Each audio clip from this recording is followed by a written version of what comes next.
Who is this streamer that's been in the hills? This is Joe Bartolozzi, and he's going to jail for building an emulator. I'm not going to speak like that the whole time. For your sanity, but mainly mine. But to explain why Joe is going to prison, I'm going to have to give some context. First of all, what's an emulator, nerd? I could give you this long definition, but I'm not going to do that to you. An emulator is essentially a computer software that lets you play games from different video game consoles. This spans from like NES to PlayStation 1 to even newer consoles like the Nintendo Switch. Legally, emulators are okay, but are sometimes in a gray area when it comes to how people actually get the game files to use with the emulator. So what could Joe have possibly done other than being picked as my ethical actor and having nothing to do with programming or emulators in real life? Jarvis? Sir. Switch to battle mode. Close the mask. Close the mask. Jarvis? Sir. Close the mask. Jarvis? Jarvis? Sir. Close the mask. Jarvis? Sir. Close the mask. Okay, and Jarvis is gonna get fucking thrown in the goddamn river. I'm gonna kill him. Well, in this example, Joe's an advocate for game emulation, and he's an experienced programmer. Joe's been planning to release his cutting-edge emulation software that can simulate any game console in history. He's made sure his software isn't region-locked and has plenty of accessibility options available. What's best is that Joe's emulator lets you download any game directly from the emulator itself. Do you see where this is going? Hey, come look at the site. Oh, cool. Can you download the Foo Fighters? Yeah, hold on. So Joe releases his emulator for free, and it's a hit. And a week later, Joe's being sued by Nintendo for $2 million. I'm going to be using the ACM Code of Ethics for Joe's unfortunate situation.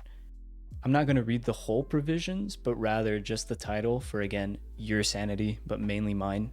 I'll give a brief description and have them up on the screen at some point in case you really want to read them. The first provision or rule I'm going to use is 1.4, which says, be fair and take action not to discriminate. This is making sure to foster FAR participation and include those of underrepresented groups, whether it be on the basis of age, nationality, disability, and so on. So Joe's making his software free, globally accessible, and includes accessibility features. Without this, users facing economic barriers, international users, and users with disabilities like colorblindness or hearing impairments would be excluded or have diminished experiences. Under 1.4, technology must not discriminate against any group. So obviously, Joe's emulator is ethical according to this test because no one is hindered from using his emulator. The next provision is 2.7, which is to foster public awareness and understanding of computing, related technologies, and their consequences.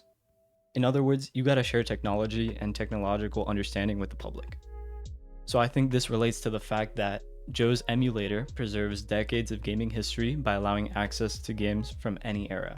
Based off 2.7, again, technical knowledge should be shared with the public. And I think you can see it as Joe's emulator serving as an educational tool, showing the evolution of gaming systems and prevents games from being lost. So in this case, Joe's emulator is ethical through 2.7 because he's actively sharing technological history with society. I don't remember. It went. Hello? Hello? Hello? Okay, so far pretty ethical I would say, but where did Joe go wrong? Wrong enough to be sued for $2 million.